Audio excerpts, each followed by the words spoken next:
Kayaknya kamu lagi bingung ya, kenapa sih kok banyak banget orang-orang aneh di sekitar kamu yang bisa-bisanya membenci kamu tanpa alasan yang jelas. Halo teman-teman, apa kabar? Ada saya kembali Aryan Surya di hari Jumat ini di telinga kamu ya.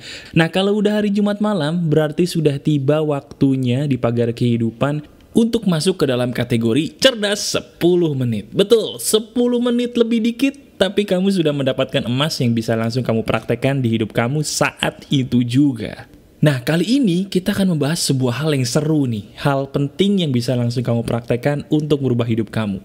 Nah, kali ini kita akan membahas apa, Mas Bro? Nah, kali ini kita akan membicarakan sebuah hal yang sangat-sangat pasti dialami oleh semua orang. Ada banyak di antara kamu yang bingung. Mas Bro, kenapa ya?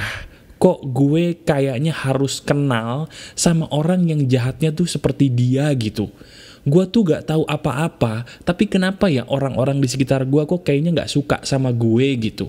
Gimana Mas Bro caranya nih supaya gue bisa menjadi orang tuh gak dibenci sama orang lain, terutama sama orang-orang yang ada di sekitar gue. Tolong dong bantuin saya untuk keluar dari masalah. Nah, apakah itu pernah menjadi pertanyaan kamu? Atau jangan-jangan saat ini itu ya yang jadi kendala dalam hidup kamu.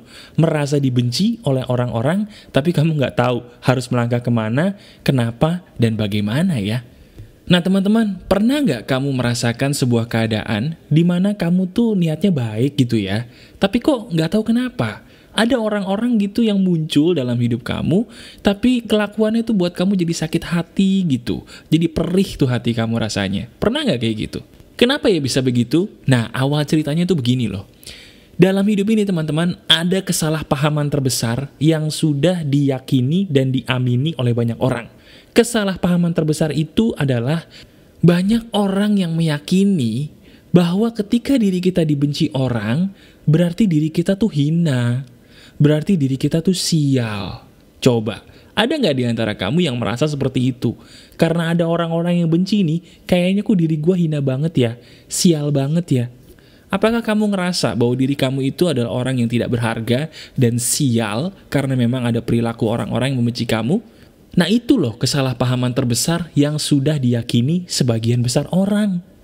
Padahal itu salah loh. Loh salahnya di mana? Begini, semakin kita dicintai banyak orang teman-teman, orang yang membenci kita itu semakin kelihatan. Dengan kata lain, orang yang membenci kita itu akan selalu muncul, tidak peduli sehebat apapun kita. Bahkan semakin hebat kita, orang-orang yang benci kita pun akan semakin banyak. Itu fakta loh. Karena memang dalam hidup ini adil. Tidak mungkin semua orang mencintai kita. Di antara orang yang mencintai kita itu, pasti ada orang yang membenci kita, tidak peduli sesempurna apa diri kita. Sekali lagi, tidak peduli sesempurna apa diri kita. Itu sangat normal. Nah banyak orang yang curhat kepada saya begini, Mas Bro, gue nih udah jadi orang baik banget loh. Tapi kenapa ya, kok gue udah capek-capek berbuat baik, ada aja gitu orang yang ngefitnah gue, ngejelek-jelekin gue, nusuk gue dari belakang. Padahal kan gue orang baik Mas Bro. Iya kan? Banyak gak di antara kamu yang ngerasanya seperti itu? Niat baik, diludahin orang, gara-gara diludahin orang kamu ngerasa sial. Padahal coba deh kamu lihat, ada gak orang baik yang tidak difitnah? Saya tanya sama kamu, coba kamu lihat kiri kanan. Di mana ada orang baik, orang itu pasti kena fitnah. Paling gak fitnah kecil, sampai fitnah besar. Lihat siapa orang baru-baru ini yang baiknya bukan main, dia kena fitnah. Pikirin orang itu, kurang baik apa coba dia?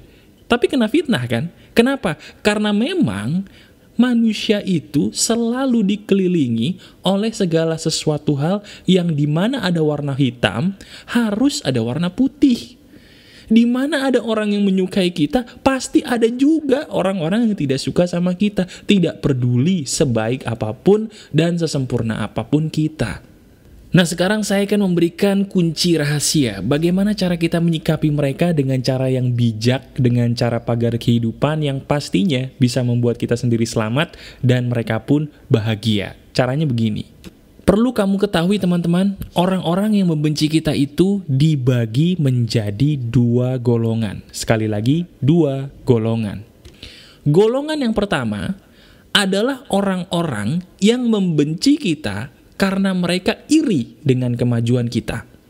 Jadi di sini kita tidak salah apa-apa, cuman karena mereka iri dengan kemajuan kita, mereka jadi benci dengan kita. Itu golongan pertama.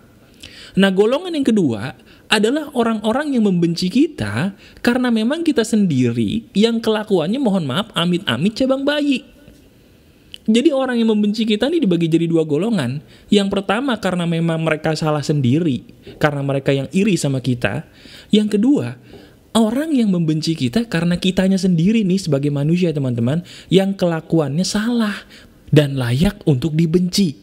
Nah, saya sengaja menjabarkan ini dulu karena seperti yang saya bilang selalu, untuk bisa mengobati sesuatu, kamu harus tahu dulu penyebabnya.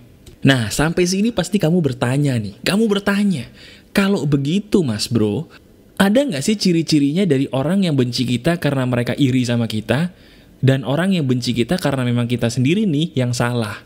Karena kan kalau kita sebagai orang awam mas bro bingung ya, bagaimana cara membedakan orang yang benci kepada kita karena iri dan orang yang benci kepada kita karena memang kita yang bersalah. Nah, apakah ciri-cirinya ada? Jawabannya ada. Ciri-cirinya gampang. Ciri-cirinya bisa dilihat dari jumlahnya. Sekali lagi, ciri-cirinya bisa dilihat dari jumlahnya. Nah, sekarang kamu lihat deh, dari semua teman-teman kamu contohnya, di antara mereka semua, lebih banyak yang membenci kamu atau menyukai kamu? Coba, kalau mereka lebih banyak yang membenci kamu, itu berarti kamu yang salah. Karena mereka mayoritas. Betul. Tapi kalau di antara semua teman-teman kamu, hanya 1-2 orang yang benci sama kamu, mereka minoritas, berarti mereka yang salah dan mereka iri dengan kamu. Gampang kan? Jadi cuma dilihat dari jumlahnya teman-teman. Kalau memang orang yang membenci kamu itu minoritas, jumlahnya sedikit, berarti mereka yang salah, mereka iri dengan kamu. Tapi kalau mereka jumlahnya mayoritas, mereka lebih banyak dari orang-orang yang menyukai kamu, berarti kita harus menyadari bahwa kita yang salah, berarti kamu yang salah. Jelas nggak teman-teman? Jelas kan? Nah, sekarang coba kamu buktiin deh, benar nggak perkataan saya? Coba kamu lihat di sekitar kamu, ada nggak orang yang dibenci banyak orang? Bukankah dia dibenci banyak orang karena kelakuannya sendiri yang salah? Benar? Nah, kalau benar, coba lihat diri kamu sendiri. Berapa banyak orang yang membenci kamu? Apakah mereka mayoritas atau minoritas? Kalau mereka minoritas, berarti mereka yang salah karena mereka iri dengan kamu. Tapi kalau mereka mayoritas, mohon maaf, diri kamulah dalam hal ini yang bersalah. Nah, hal ini juga terjadi sama saya loh. Saya cerita dulu ya. Saya ini memberikan pagar kehidupan, alhamdulillah responnya sangat baik. Banyak di antara kamu yang terbantu ya, alhamdulillah. Nah, tapi percaya nggak teman-teman? Di antara kamu semua nih tiba-tiba ada loh 1-2 orang yang nggak ada alasan yang jelas membenci saya gitu. Nah, orang-orang seperti ini itu minoritas. Jumlah mereka sangat sedikit dibandingkan orang-orang yang menyukai pagar kehidupan. Nah, itu berarti apa? Apakah itu salah saya atau salah mereka? Betul, itu salah mereka karena mereka iri. Nah, di sisi lain saya punya contoh nih. Contoh dari ada satu channel di YouTube juga. Dia itu punya komentar-komentar di YouTube mayoritas justru kebencian. Setelah ditelusuri, ternyata memang yang punya channel ini, saya tidak mau menyebutkan namanya, melakukan sebuah perilaku yang buruk kepada orang lain tanpa alasan yang jelas. Nah, dari situ wajar dong dia dibenci karena apa? Betul, dia melakukan kesalahan sendiri. Jelas kan contohnya ya? Jelas. Nah, dari sini baru kita bisa tahu bagaimana sih cara kita mengatasi mereka. Karena sebabnya udah jelas banget, kita baru bisa nih mengobati untuk bagaimana ya cara kita supaya bisa mengeluarkan diri dari mereka. Caranya adalah begini. Pertama, kamu lihat deh, orang yang membenci kamu itu masuk ke dalam golongan yang mana? Apakah golongan pertama di mana mereka minoritas dan mereka membenci kamu karena mereka iri, ataukah mereka masuk golongan kedua yang mana mereka mayoritas, yang itu berarti adalah salah kamu sendiri yang pernah melakukan perbuatan buruk kepada mereka? Lihat mereka termasuk golongan mana. Nah, untuk golongan yang pertama, yang mana orang ini membenci kamu karena mereka iri dengan kemajuan hidup kamu, obatnya itu cuma 2. Benar, cuma 2. Yaitu abaikan dan doakan. Lah Mas Bro kok didoain ngapain? Kan mereka yang salah. Loh dengerin dulu. Orang yang iri itu teman-teman itu paling kasihan loh. Karena apa? Betul seperti perkataan orang-orang tua zaman dulu. Bahwa iri pertanda tidak mampu. Nah sadar atau enggak teman-teman? Perasaan iri itu loh yang membuat doa seseorang itu tidak bisa terkabul. Sekali lagi ya.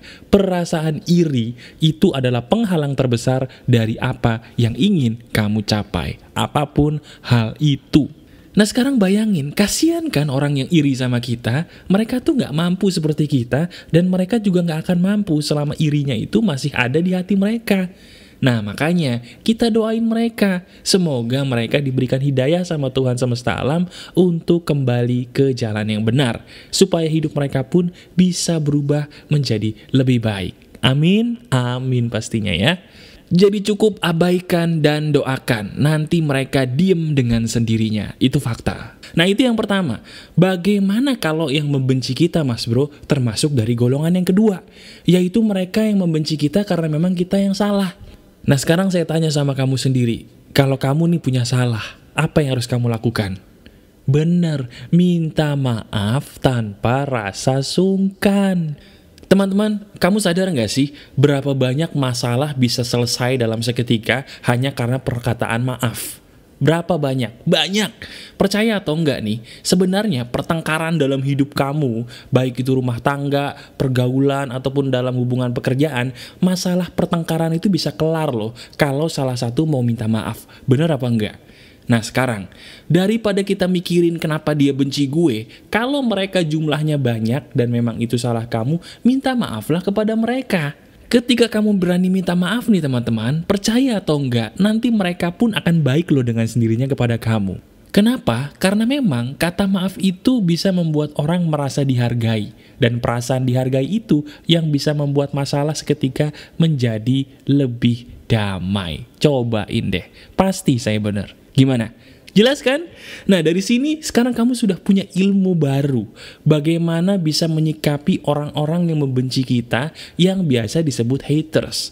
Tidak ada lagi nih, saya minta tolong setelah ini sahabat pagar kehidupan yang mengalami kegalauan karena orang-orang yang membenci kamu. Nah teman-teman, bagi kamu yang suka dengan video ini, silahkan klik jempol ke atasnya. Dan apabila kamu belum subscribe, silahkan subscribe channel Pagar Kehidupan. Dan jangan lupa, sebarkan video ini kepada teman-teman yang kamu miliki. Masih ada saya Aryan Surya, sahabat kamu dari Pagar Kehidupan. Sampai jumpa lagi di video berikutnya. Tetap keep spirit, keep sharing, and keep loving. Bye-bye.